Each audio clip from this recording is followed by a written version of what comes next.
Nag-iinit tayo ng binuto kanina na talong na merong tuna flakes. Itong ginamit nating mantika kasi nawala na yung naubos yung aking extra virgin oil o extra virgin olive oil.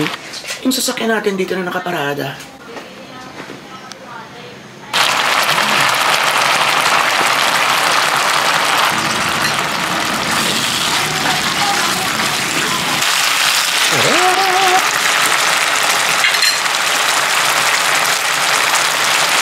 Tapos, nag-ininit lang natin yung isdang sinaing. Ayan. Diba ang sarap? Ayan na. Tarararang.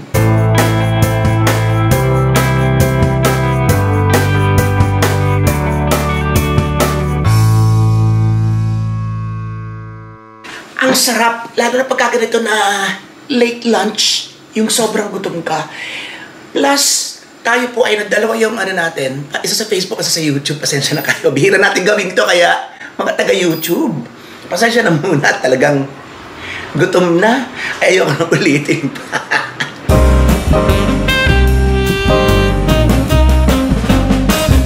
Bihira na tayo magkanin, diba? Tuwing lunch na lang tayo nagkakanin. At paminsan-minsan pag breakfast, pag nagpapasangag ako, kailangan konting control. Hindi man tayo pumabata na, 35 and above na tayo mga atseng. Kaya kailangan konting control.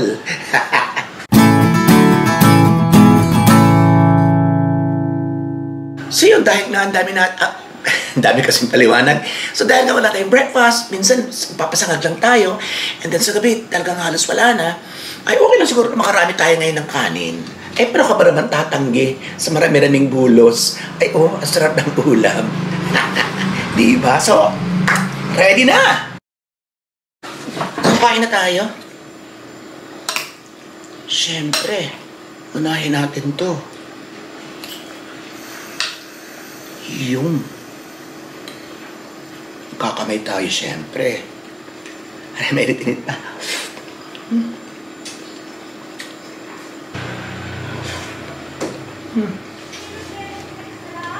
Sarap.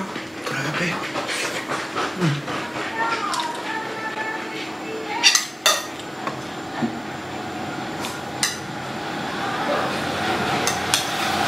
Tapos may kalamyas pa, oh. Kalamyas pa. Ayan, oh. Yan, may kalamyas pa. Sarap na rin.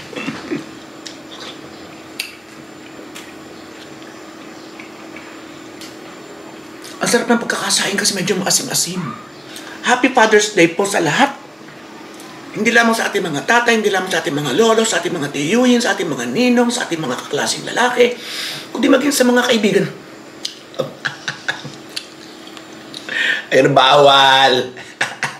Bawal sa'yo. Si Plexio. Ay. Nasaan na ba tayo?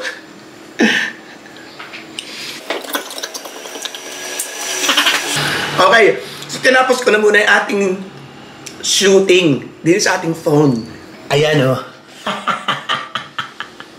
Ay, kain tayo.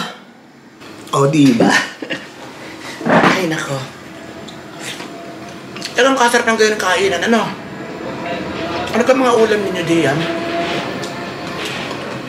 At habang ko inalapang din, iniisip kong ulam ninyo para ano?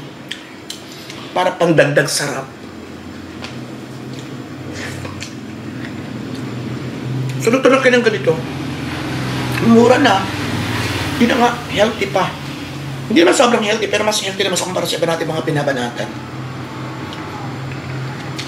Hindi ba pwede sa'yo karitutoy? Nakaabang. Hindi pwede sa'yo bunsuari? Patawarin niyo ako ito kay bubulos maya-maya. Tara na nga. Yung sili. Kakunti ng sabaw eh.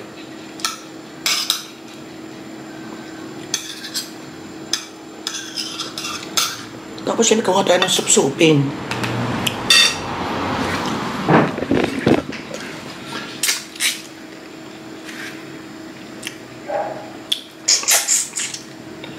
Sarap.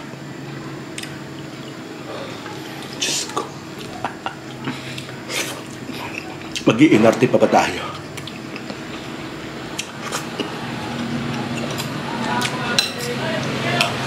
Sarap ng garlic, ano?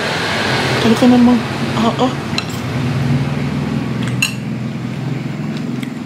Kahapon, ang nilapang natin, tuna rin. Pero kanina ko lang na-post sa Facebook. Tuna siya na may halo ng broccoli at saka bell pepper. Ang gusto ko sana yung chicharo. Alam niyo yung chicharo? Yung malutong na parang beans na parang payat manipis. Sarap yung sa pansit. Tapos sabi ko, lahok anak. Wala itang mabili. Kasi wala itang lahok, ano lang. Ang sarap. Super. Napapaingay na naman ating kain eh. Ayun na naman. Ay. Bawal. Ang sarap po, totoo lang. Sa mga naman sa sarap po, baka doon sa makitan dyan. Yung mga bata kami yun. Ay, kung sasabihin masarap, ano nga ba nakakain? Tatok-tang kayo kanan tiyan.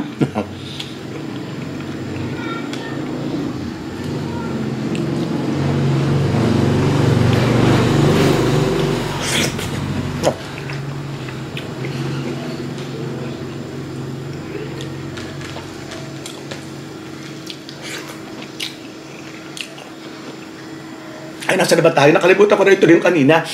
Happy Father's Day hindi lamang sa ating mga kalalakihan, kundi magiging sa mga kababaihan. Sa mga kababaihan na nagpapakaama. Sa mga beks na nagpapakatatay. Sa mga hindi naman nila talaga anak. Diba? At kahit sino naman pwede magpakaama, hindi lang sa kanilang tahanan, kundi maging sa komunidad. Diba? Kung nakatulong ka, nagpapakita ka ng pagmamahal. Ay di, nagpapakaama ka sa iba. Sa lipo ng iyong ginagalawan, o diba?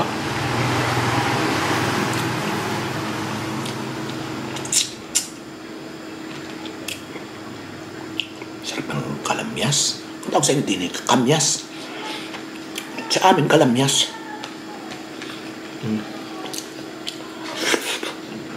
Hingin ng uya ko eh.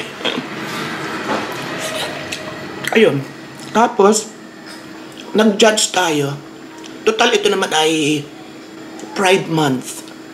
So, ito yung buwan na kung saan mas ine-emphasize ang ating pagpapahalaga at pagkilala sa ating mga kaibigang members ng LGBTQ. Pati ako nagkakamali na. Kasi pahaba daw kasi ng pahaba. Ang LGBTQIA+ community. Yun. So marami mga events na hindi na tayo makakadalo. In fact, tinanggihan ko din isa na mag-judge tayo ng talent competition ng Kalapan Queen. Yun. Ang papakita ko sa inyo ay yung nag-judge ako nung isang araw ng ano siya, member ng screening committee. So yung magtatalent sa isang araw, sila yung pinili namin. Pumili lang kami ng 15 sa pagkarami-rami. Diyos ko, makakaloka. Ang dami ng Bex ngayon, hindi ko na makakilala. So, nung umalis ako 17 years ago, 20 years ago, hindi ka pa, panganak pa lang nila. Kalimitan kasi mga 20, 21, 22 years old. At in fairness, ang gagaling na ngayon ng mga kumuda. Oh, marami na magagaling kumuda ngayon sa Q&A. Marami marunong mag-i-English. Kasi nga, di ba kalimitan naman na English at ngayon, kahit sa bahay. Di ba? Yung nag-pedicure nga sa akin kahapon eh. Stay there, sit down. Diba? So yun ang ordinary conversation ngayon. May hirap ka man, or mayaman, or mga estado mo sa buhay. English na rin English. And because pabata na ng pabata ang mga magulang, hindi na rin ang kanilang kinalakaan. Yung mga English shows, mga English drama, English cartoons, sa YouTube, sa Netflix, mga ganun-ganun na, diba? Sa HBO. Kaya, in a way, maganda. Kasi mas magiging competitive ang ating mga anak. Ay, alam niyo naman sa school Inglesan, hindi lamang sa beauty pageant, pati sa school mismo, Inglesan na ngayon. Hindi man batay ng katalinuhan ng Ingles, malaki yung tulong nito para mas maunawaan ang mga iba't ibang klase ng lesson. the same time, kailangan control. Mga magulang, control. Control kayo. Kasi napapabayaan ng iba na ituro yan salitang Tagalog, nahihirapan naman sila. At pag nagtandaan na yung mga yon, yung mga anak mo na Inglesero na, baka ikaw ang maiwan, baka minumura ka na, hindi mo pa masyado naiintindihan. Dahil sa mga street lingo, na mga bago na maaari nilang matutunan. Ang mga ordinaryong English conversation, sa mga sino-synonyms, mga idiomatic expressions na baka hindi na masakyan. Diba? So, kailangan pareho. Para kahit galit na sila sa iyo, makakasagot ka pa. Aba, bullshit ka, ha? What are you trying to insinuate? Insinuate. Napasobra. Yun, yung mga ganun. So, dapat may laban ng magulang. So, happy Father's Day sa ating lahat. At happy Pride Month sa ating lahat na rin. Kaso, Diyos ko naman. Di ba, ngayon naman, mapalalaki ka o mapababae ka man, ay, Diyos ko, lahat na tayo ngayon ay bakla. Sabi nga ni Eugene Domingo, masaya pag may bakla. Maganda pag may bakla. Alam ko hindi lahat naniniwala sa inyo, pero yun. Dito rin na lang na joke, ito rin na lang na hindi seryoso para wag naman kayo mamroblema. Di ba sa inyo baka ma-stress pa? Ako, hindi! Magko-comment pa ng ano. Mga ganun, yan yun, ha? Kung ayaw nyo maniwala, hindi, wag na lang maniwala. Wag na lang kayo maniwala kay Eugene, okay? Sa akin na lang kayo maniwala. So, aside from that, nag-chika ko sa inyo. Pagkatapos ng event, ng aming screening, meron pa ako nakasabay na batang bakla, para mga 7 years old, 8 years old. So, mama ron sa palabas. And then, napakita siya ng eagerness sa gusto niya. Plus, pagkatapos ng show, nung gabi pa lang, nakikipag-communicate sa akin ng kanyang mga, oh, shit. Naputol tayo, sorry. So, ilalta natin yung battery. Sana tayo. Yun, di ba? So, pagkatapos yung screening, umuwi na ako. Nung gabi pa lang, nakikipag-communicate sa akin yung tiya niya at saka yung ilang mga ilang relative niya na, uy, excited to. Sige, bukas, ganyan. Tapos umaga pa lang, uy, excited na siya, bisa siya, ganun. Kasi ayoko na nga sanang ituloy at alam niyo naman ngayon sa social media, everything. Pero, yun, gusto ng bata na makita siya ang sarili niya sa Plus, gusto rin naman ng pamilya, very open. Nakakatuwa na may mga parents na very open sa kanilang mga anak sa ganung murang edad. Of course, meron mga magsasabi na, inaano niyo yung bata, mga magulang, bakit inaano yan sa Panginoon ng Panginoon na ganyan? Huwag po tayo gumamit ng Panginoon kung tayo rin lamang ay mag-judge. Hayaan natin Panginoon na lamang ang mag-judge. Kaya nang sabi ko, kung ginagabay ng magulang at wini-welcome ang ganito, that's good kasi hindi mo naman pwedeng pagbumurahin yung mga magulang at pati na yung bata o kami na lang in general. Because, nasabi ko ito before is, because hindi nga namin alam kung bakit. Kung makakapili nga lang baga ako, ba't ko ba pipiliin maging Bex? Eh di gusto ko yung tanggap ninyo. Ano bang tanggap nyo? Yung tunay na lalaki lang, tunay na babae. Medyo masakit sabihin na puro lang kayo toleration. Wala naman talagang acceptance kalimitan sa inyo eh. Diba? And hindi ko rin kayo masisisi because siguro kung ako'y magkakaanak, ayoko rin. Pero kung nandyan bakit hindi ko tatanggapin? Hindi ko welcome because hindi naman niya kasalanan. Hindi ko naman kasalanan. Hindi nga namin alam kung bakit ganito ang gender ko. Hindi ko rin masagot. So walang karapatan mag-question ng iba because wala din kaming sagot. Di ba? Bakit mo sisiin ang isang taong wala naman siyang kalam-alam? Okay? So muli ko na naman itong bibigyan ng stress. And you to admit na tatanggalin mo lang, lalaki ka na. O gusto mo lamang sige, magbabakla ako today. Yes. Chara, bakla na. Yes. Chen, bukas lalaki na ulit ako. Pag-isip ko, lalaki na naghahanap ka na ng girl. Hindi gano'n. Ano ba kayo? Mahirap. It's very complicated. It's a complex thing na pagdibatehan. Yun. Sa Diyos lang ang nakakalam. Yun, alright? So, i-welcome natin yung pagkembot ng bata. Kapalabas natin mamaya. Okay, so kahit cut-cut lang tayo. Kung magagalit ang YouTube, edi tanggalin natin. Pero siguro naman hindi. Okay, so, ayan na. Ako ay bubulos pa lang isa. Patawarin niyo kung pagkakasarap okay? So, enjoy lamang po niyo ang ating palabas. At eto na, in 3, 2, 1. Charan!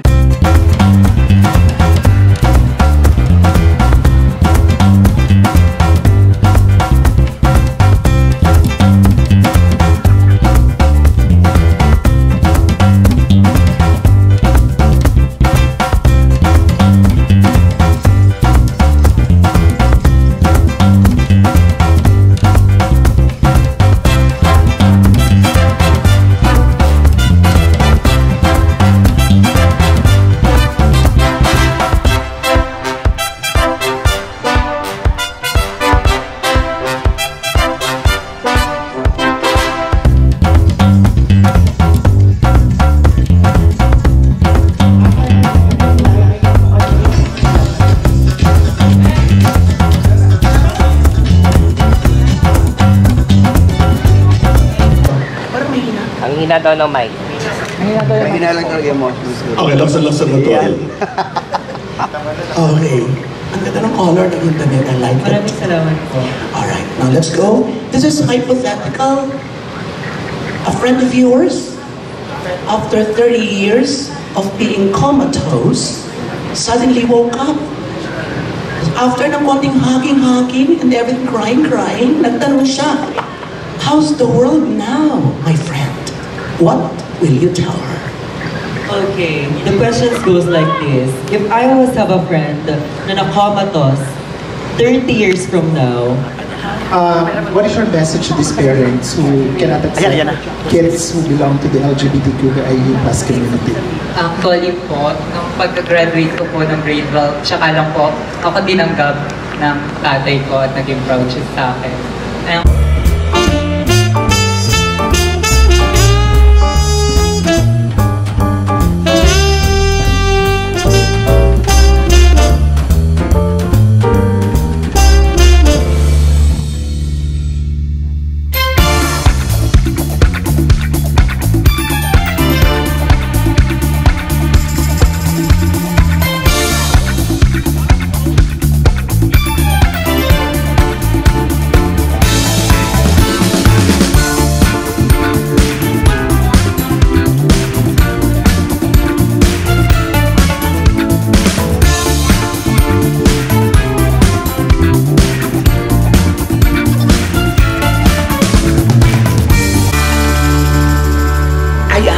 Okay, so nakatatlong bulos na tayo. Hindi dalawa lang. Inutay-utay ko na yung pagkain para magpang-abot pa tayo. Sa eksakto tapos na kayo manood. At hindi pa rin tayo tapos kumain. So, maraming salamat sa inyong walang sawang pagsama sa ating bawat kembot. This is Chef Fernando Bato sa ikanagudugo sa mas at Happy Father's Day, Happy Pride Month, at Happy Viewing sa inyong lahat. At mabuhay lahat ng Pinoy sa masulog ng world, Pathology pa more and more and more. Thank you.